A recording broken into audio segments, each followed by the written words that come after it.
Welcome. If you've ever wanted to send a spoiler photo on WhatsApp web but worried it might be too revealing, the latest update now lets you control exactly how blurry your photo appears before you send it. Here's a step-by-step guide to changing the blur degree of a spoiler photo on WhatsApp web using your PC.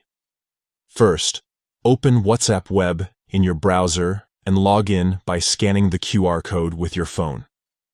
Once you're in, navigate to the chat where you want to send your photo. Next, click on the plus icon at the bottom of the chat window. This will give you the option to choose photos and videos. Click on that, and a File Explorer window will pop up.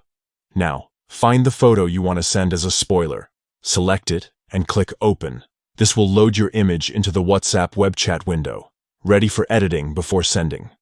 Look for the blur icon among the editing tools that appear above your photo preview.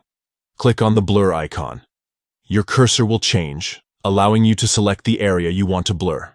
For a spoiler, simply select the entire image by dragging across it or clicking the Select All option, depending on the interface update. Here's where the new feature shines. You'll see a blur degree slider or range bar at the bottom or side of the editing menu.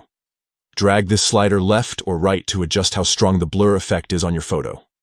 Slide it to the left for a subtle blur, or to the right for a heavy, pixelated effect, perfect for hiding spoilers or sensitive content.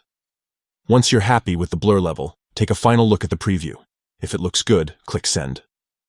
Your photo will be delivered to your chat, blurred at the exact degree you chose. This new blur degree feature gives you more control and privacy, letting you decide how much of your photo to reveal.